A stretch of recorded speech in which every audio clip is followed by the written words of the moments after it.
کبھی کسی بندے کو اتنا تنگ نہ کرنا کہ وہ اتنی تکلیف میں آئے کہ وہ خود تو کچھ نہیں کر سکتا، ماڑا ہے، لیکن پھر وہ رات کو اپنے رب کی بارگاہ میں بیٹھ کے کہے کہ تو حاکم و عادل ہے مگر تیرے جہاں میں ہے تلخ بہت بندہ مزدور کے اوقات۔ پھر ایسا نہ ہو غریب ہے، ماڑا ہے، خود تو کچھ نہیں کر سکا، پھر اللہ کی بارگاہ میں تیری شکایت کرے۔ ایسا نہ کرنا کہ جب آپ کسی کو تکلیف دیتے ہیں، جب آپ ستاتے ہیں، جب آپ وہ بات کرتے ہیں جو اس بندے میں موجود نہیں ہے، جب آپ جھوٹ بولتے ہیں اپنے نفس کی تسکین کے لیے، جب آپ زیادتی کرتے ہیں صرف اپنی انا کے لیے، تو پھر بعدوں کا دعائے ضرر نکلتی ہے منہ سے۔ میرے نبی پاک علیہ السلام کے درویش صحابی تھے حضرت سعید بن زید رضی اللہ تعالیٰ عنہ، فقیر فاقہ مست، حضرت عمر رضی اللہ تعالیٰ عنہ کے قریبیوں میں سے تھے۔ ایک عورت نے الزام لگا دیا زمین کے قبضے کا۔ میں کیسے آپ سے کہوں کہ جب لوگ کسی ایسے شخص پر جس نے زندگی ساری دیانتداری سے گزاری ہو، لوگ الزام لگاتے ہیں نا، تو یہ بھی نہیں سوچتے ہم بات کس کے بارے میں کر رہے ہیں، کھلی ہوئی زبان ہوتی ہے، جو مرضی کہہ دیتے ہیں۔ حضرت سعید ابن زید پر الزام لگا دیا، اتنا بڑا آدمی، محبوب کا صحابی، اور عورت نے الزام لگا دیا۔ اور جب اللہ والے بد دعا دیتے نہیں، لیکن جب کوئی تکلیف اتنی دے، کلیجہ پھٹ جائے، پھر بندہ کیا کرے؟ وہی بات کہ اب وہ کچھ کہہ نہیں سکتے تھے، ایک عورت پر کس طرح کوئی بات ہو سکتی تھی؟ دونوں ہاتھ اللہ کی بارگاہ میں اٹھائے، یہ صحیح حدیث میں موجود ہے۔ دونوں ہاتھ اللہ کے حضور اٹھا کے عرض کرنے لگے، مالک اگر یہ عورت جھوٹی ہے نا تو پھر اسے اندھا کر دے اور اس کی قبر اس کے گھر میں بنا دے۔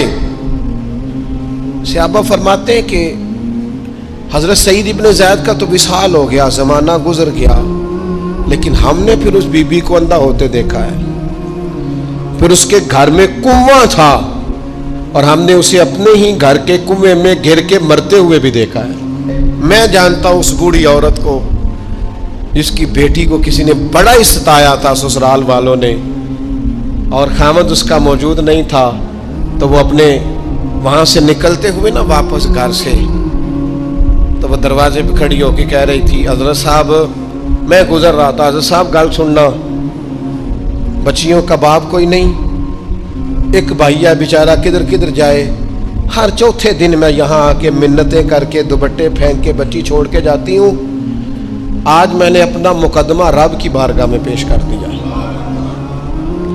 آپ گواہ رہے نا، میرا جرم صرف ہے کہ میں بیٹیاں دی ماں ہوں، گواہ رہے نا آپ، میں نے مقدمہ اللہ کے حضور درج کرا دیا ہے، بیٹی کو حوصلہ دے کے جاتی ہوں، خود نہیں سوتی میں ساری رات، مجھے پتہ ہے میری بیٹی کے ساتھ زیادتی ہو رہی ہے، اور ان کو بھی پتہ ہے لے جا کوئی نہیں سکتے، بندے ماڑے ہیں، تو یہ روز ظلم کرتے ہیں۔ اب میں نے وہ مقدمہ درج کرا، آپ گواہ رہنا، میں نے بڑا منایا اس اماں کو، میں نے کہا ماں اتنے سخت جملے نہ کہنے لگی، کلیجہ اندر سے پھٹ گیا، چھلنی ہے۔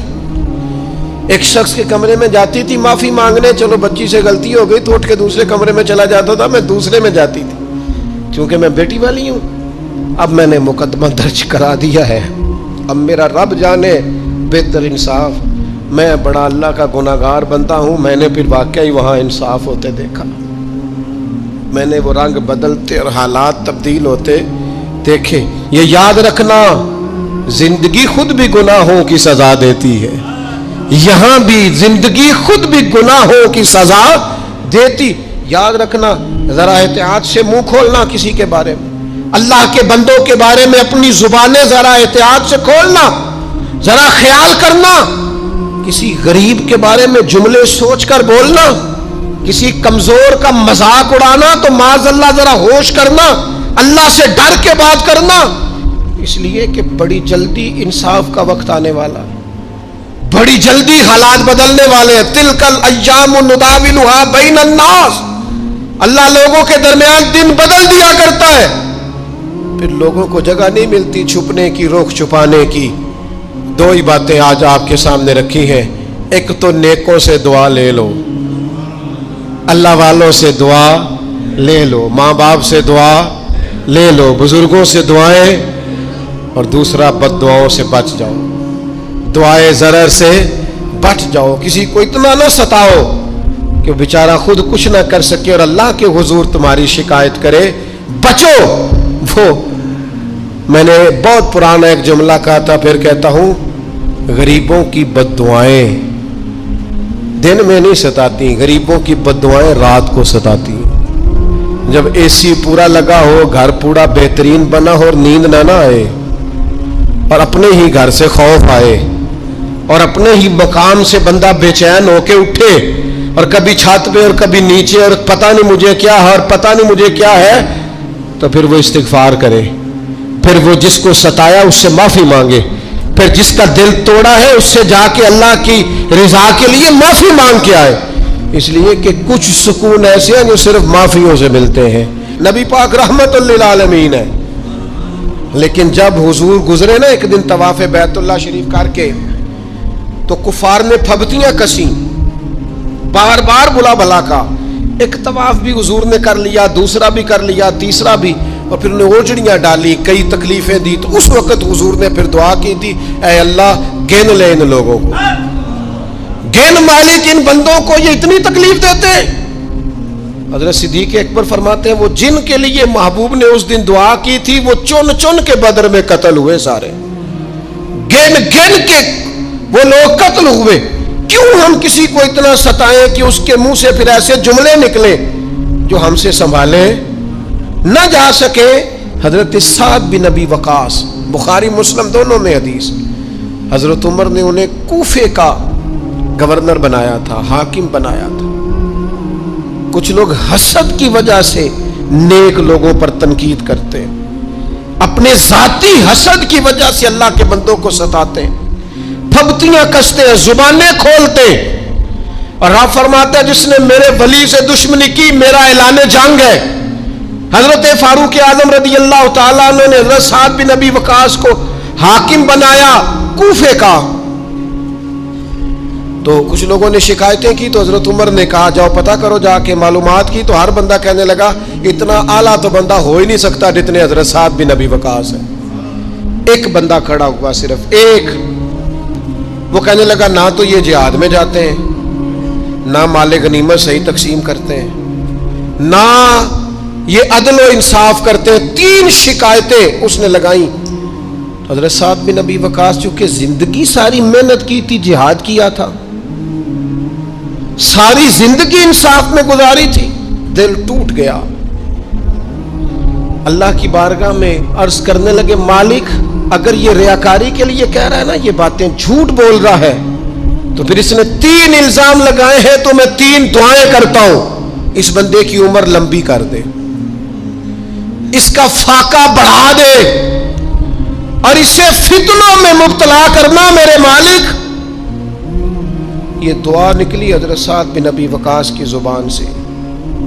صحابہ اور تابعین فرماتے ہیں وہ بندہ اتنا بوڑھا ہو گیا، حضرت سعد بن ابی وقاص تو وصال کر گئے، بڑی شان سے دنیا سے گئے، لیکن وہ اتنا بوڑھا ہو گیا کہ اس کی بھویں جھک گئی تھی اور فاقے کا یہ عالم تھا کہ فاقہ ختم ہی نہیں ہوتا تھا، اور فتنوں کا یہ حال تھا کہ بڑھاپے میں بھی معاذ اللہ چوکوں میں کھڑی عورتوں کو چھیڑ دیتا تھا اور لوگ جوتے مارتے، تکلیف دیتے، باز کیوں نہیں آتا، تجھے شرم کیوں نہیں آتی؟ تو کہتا تھا لوگوں میں کیا کروں، مجھے حضرت سعد بن ابی وقاص کی بد دعا لگ گئی، میں نے ان کو ستایا، دل توڑا، اذیت دی، کیوں ہم اس طرح کے لفظ کہیں؟ حضور فرماتے ہیں اللہ کے کچھ بندے ہیں اگر وہ قسم کھا کے کہے نا یا اللہ ایسا کر دے، یہ بخاری مسلم دونوں میں موجود ہے، وہ قسم کھا کے کہے نا لو اقسم علی اللہ لا ابرہ، وہ اگر قسم کھائیں تو رب ان کی قسم بھی پوری فرما دیا کرتا. وہ میرے بھائی محبت کے لیے دل ڈھونڈ کوئی ٹوٹنے والا، کوئی جگہ ایسی تلاش کر جہاں سے دعا مل جائے، جہاں سے کرم ہو جائے، جہاں سے عطا ہو جائے، جہاں سے اللہ کا فضل ہو جائے. اور پھر ہمیں بھی چاہیے ہم دعائیں دیتے رہیں، ماں باپ کو چاہیے اولاد کو دعائیں دیتے رہیں، اساتذہ کو چاہیے شاگردوں کو دعائیں دیتے رہیں، مشائخ کو چاہیے عقیدت مندوں کو دعائیں دیتے رہیں. بہن بھائیوں کو چاہیے ایک دوسرے کو دعائیں. چلے آپ آمین کہیں. اب آپ نے انکار نہیں کہ سارے دعا مانگے, یا اللہ ہمارے بھائیوں کو ہم سے زیادہ عطا فرما, یا اللہ بھائی کو ہم سے, یا اللہ بھتیجوں کو زیادہ عطا فرما, بھانجوں کو زیادہ عطا فرما, اللہ محلے داروں کو زیادہ عطا فرما, پڑوسیوں کو زیادہ عطا فرما. یہ مانگو نا دعائیں, اس میں بھلا ہے, اس میں نفع ہے. اب جنہوں نے پریشان ہو کے آمین کا ہے وہ خوش ہو جائیں گے. نبی پاک علیہ السلام نے فرمایا جو دعا تو کسی کے لیے مانگتا ہے اللہ پہلے تیرے حق میں قبول فرماتا ہے. لوگ خوش ہو گئے آپ لوگ. او بھائی دعا مانگو کسی کے لیے, بد دعا نہیں کرنی. کسی کے لیے بھی بد دعا. ہمارے ہاں نا ایک بہت بڑا طبقہ جذباتی لوگوں کا ہے.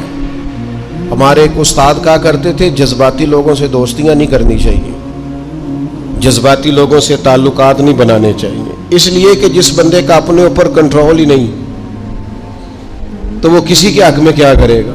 وہ کہتے تھے جذباتی لوگوں سے بچو. او بھائی ہم بڑے جذباتی ہو جاتے ہیں, ذرا سی شدت آئی نہیں گھر میں لڑائی, اور لڑائی بھی کس سے, گھر والی سے. بد دعائیں شروع کر دی, اپنے آپ کو بد دعائیں دے. لڑائی کس سے ہو رہی ہے, بہن بھائیوں سے. بد دعائیں شروع کر دی. ماں باپ سے لڑائی ہوئی, بد دعا دے رہے, اور بڑی بڑی تلخ ہو کے, بڑی بڑی سخت ہو کے. او بھئی آپ کیوں ایسے جملے کہتے ہیں, کیوں سخت لفظ بولتے ہیں؟ صحیح مسلم میں حدیث ہے, نبی پاک علیہ السلام نے 3 چیزوں کا نام لے کے فرمایا. فرمایا نہ اپنے آپ کو بد دعا دینا, نہ اپنی اولاد کو بد دعا دینا, نہ اپنے مال کو بد دعا دینا. ایسا نہ ہو کہ جب تم وہ دعا کر رہے ہو تو وقت قبولیت کا ہو. کبھی بھی اپنی اولاد کو, اپنے آپ کو, اپنے اموال کو بد دعا نہ دو. کیوں ایسے جملے بولتے ہو؟ یعنی غصے اور جلال میں بھی جب اپنے بچے کے لیے بات کرو تو پیار والی بات کرو. غصے میں, جلال میں, جذباتیت میں بھی بہن بھائیوں کے لیے, گھر والوں کے لیے, اپنے لیے بات کرو تو محبت والی بولی بولو. کبھی بھی اپنے لفظوں کو سخت نہ کرے. ہمارے ہاں 1 منٹ لگتا ہے, لوگ کہتے ہیں اللہ کرے میں مر جاؤں, اللہ کرے میں تباہ ہو جاؤں, اللہ کرے میں. او بھائی تو ٹھہر جا. اللہ تعالیٰ نے زندگی تجھے اپنے فضل سے عطا فرمائی ہے. تجھے کیا مصیبت بن گئی ہے, تو کہاں سے نکلا ہے, تو کہاں پہنچ گیا ہے. تو کیسے کہتا ہے میں مر جاؤں؟ تو اپنی جان کا مالک ہی نہیں. تو مالک ہوتا تو اپنی مرضی کے خاندان میں پیدا ہوتا, اپنی مرضی کی تاریخ کو پیدا ہوتا, اپنی مرضی کے ملک میں پیدا ہوتا. تو اپنی جان کا مالک ہی نہیں. مالک تو وہ ہے جس نے اپنی مرضی کی جگہ پہ پیدا کیا ہے, اپنی مرضی کا وقت دیا ہے. تو کیسے کہتا ہے میں مر جاؤں؟ نہیں, تو مر سکتا. اپنی مرضی سے مرے گا تو خودکشی حرام ہے, اور رب رسول کے راستے میں مرے گا تو شہادت کی موت نصیب ہوگی, ہمیشہ کی زندگی ملے گی. وَلَا تَقُولُوا لِمَن يُقْتَلُ فِي سَبِيلِ اللَّهِ أَمْوَاتٌ. لہذا جذباتی ہو کی بد دعائیں کرنا اور سخت بد دعائیں کرنا. میرے ابا جی بھینس کو بد دعا دینے سے بھی منع کرتے تھے, اور میں کبھی کبھی حیران, جب ہم نے یہ حدیثیں پڑھی نا بعد میں کہنا سیارے ان پڑھ بندے نے کی تو سبق لیا. جانور کو, بھینس کو, وہ کسی وقت وہ تنگ آتے نا تو کوئی سخت لفظ کہتا تو کہتے نہ بھائی مال نو بد دعا نہیں دئی دی. تو اس وقت تو مطلب سمجھ نہیں تھی کہ یار مطلب مال نو بد دعا نہیں دئی دی, ایڈی کیڑی میرا مطلب ہے مشکل ہے. ان بندہ ماں جی نو بھی مندہ نہ آکھے. لیکن وہ جب روایات پڑھی بعد میں تو سمجھ آئی کہ کچھ علوم کتابوں میں ہیں, اور چونکہ مسلمان سینہ بسینہ آ رہے ہیں تو کچھ تربیتیں ایسی ہیں جو لفظوں میں تو نہیں, لیکن بڑے بوڑھوں نے جو سنا سیکھا ہے وہ اپنے پلے سے باندھا ہوا ہے. انہوں نے اپنی گرہ سے اچھی طریقے سے کر کے باندھا ہے. بد دعا نہیں, آپ دعا کریں, آپ اچھے لفظوں میں. اور کوئی بندہ مل جائے نا, میں ویسے میں نے کئی دفعہ کہا ہے, پھر کہتا ہوں, آج کل نا کو میرے جیسے بندے کو چلو اونچی کرسی پہ بیٹھتا ہے, نماز پڑھاتا ہے, پگڑی باندھتا ہے, تو کوئی بندہ نیک سمجھ ملے تو دعا نہیں کراتا, فوٹو ہی لیتا ہے. پہلے لوگ دور سے آتے تھے تو آگے کہتے تھے دعا کرانے آئے. اب وہ کہتے ہیں بڑی دور سے چل کے آیا ہوں جی, بڑی مہربانی. تو کہتے ایک فوٹو مل جائے گی.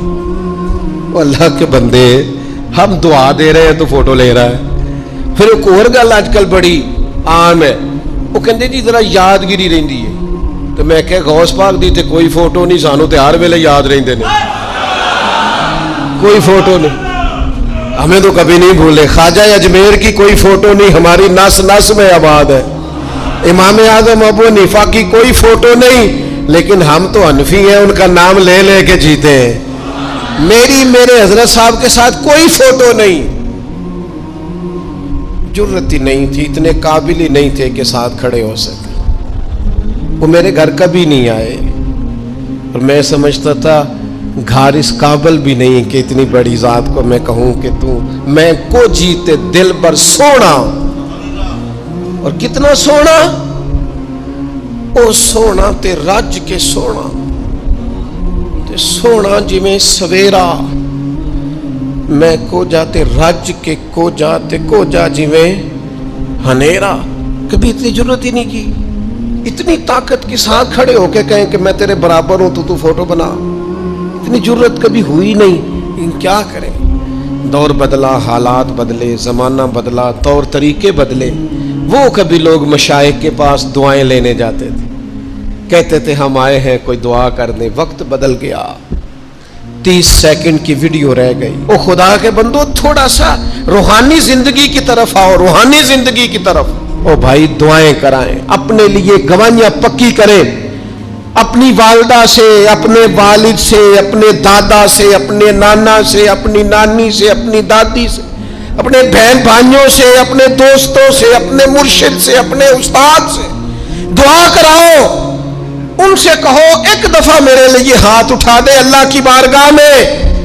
میں صحیح روایت پیش کرتا ہوں، میرے نبی کریم نے فرمایا تھا عمر فاروق سے، سیدنا عمر سے، قطعی جنتی عمر جن کا حضور جنت میں محل دیکھ کے آئے، نبی کریم نے فرمایا تو عمر لوگ حج کرنے آئیں گے، جہاد کے لیے آئیں گے، اگر یمن والے لوگ آئے اور تجھے ان میں سے میرا اویس کرنی مل گیا تو عمر اس سے اپنے لیے دعا کرا لینا، عمر اویس سے دعا کرا لینا، اسے کہنا تیرے لیے دعا کر دے۔ حضرت فاروق اعظم ڈھونڈتے رہے، ملاقات ہوئی سیدنا ویسے کرنی سے، کہا دعا کر دے یار میرے لیے۔ وہ ڈھونڈو، کوئی بیٹھا ہوا مجھے دور دعا دیتا ہے، میں ڈوبتا ہوں پر سمندر اچھال دیتا ہے۔ او بھائی اپنے حق میں دعائیں، التجائیں اللہ کے حضور۔ کچھ لوگوں کی عرض، میں آپ سے عرض کروں، کچھ لوگوں کو دعا لگ جاتی ہے۔ آپ کو جو آدمی بڑا چمکتا دمکتا اجلا نظر آئے نا، اس کا کبھی ماضی ٹٹولو گے نا تو کبھی کوئی اس کے گھر سے روٹی کھا گیا تو فقیر اور اس نے ذوق سے کھلائی تھی، کبھی پیچھے سے ٹٹولو گے تو کوئی روٹی کھا کے دعا کر گیا تھا، کوئی چند گھڑیاں دروازے پہ رہا تھا، اس نے نیکی کی تھی دعا کر گیا تھا۔ کبھی ٹٹولو گے، ڈھونڈو گے تو بیمار ماں نے کسی کو دعا دی تھی کہ پتر اللہ تیرے اوپر فضل کرے، کسی کے بوڑھے باپ بیمار نے دعا دی تھی اللہ تجھے کسی کا محتاج نہ کرے، کسی نے دعا دی تھی۔ وہ دعا ہے جو اس کے دائیں بائیں آگے پیچھے چلتی ہے۔ حضرت مولا علی شیر خدا رضی اللہ تعالیٰ عنہ گرمیوں میں بھی موٹے کپڑے پہن کے پھرتے تھے، لوگوں نے کہا حضور سخت گرمی اور پھر آپ تو بڑے دلیر آدمی، جوان اور گرمیوں میں بھی موٹے کپڑے۔ فرمانے لگے نبی کریم نے دعا دی تھی کہ اللہ علی کو موسم کی شدت سے بچا کے رکھنا، موسم کوئی بھی ہو علی پہ اثر ہی نہیں کرتا، شیر خدا پہ اثر ہی نہیں ہوتا، موٹے پہن لوں پتلے پہن لوں، اللہ میرے جسم کو موسم کی شدت سے محفوظ رکھتا ہے۔ اپنے لیے دعائیں سمیٹ چکروں میں نہ پڑھیں، وہ جی سب کی اللہ سنتا ہے، کس نے کہا نہیں سنتا؟ لیکن کچھ ایسے ہیں جو ہاتھ اٹھا دینا تو رب کریم قبولیت سے فرماتے ہیں دیر نہ کرنا، ذرا جلدی جانا، قبولیت سے اللہ کہتا ہے۔ کچھ ایسے ہیں جو ہاتھ اٹھا دینا ہاتھ تو اللہ تعالیٰ مرحوم خورشید گیلانی سے اللہ تعالیٰ ان پر فضل کرے۔ کچھ تھوڑا ربط رہا، انہوں نے نا ایک جملہ اپنی والدہ کے لیے کہا تھا، کہنے لگے میری اماں ان پڑھ تھی، اپلے تھاپتی تھی اور ان کا آنچل دوپٹہ بھی کئی دفعہ میلا رہتا تھا، پر مرحوم گیلانی صاحب کہتے ہیں میری ماں کبھی میلا دوپٹہ بھی سامنے کر کے اللہ سے میرے لیے رحمت مانگتی تھی تو مجھے لگتا تھا مالک نے فضل فرما دیا۔ بھائی اپنے لیے رحمت، اپنی والدہ سے، والد سے، بوڑھوں سے، بزرگوں سے دعائیں لیں۔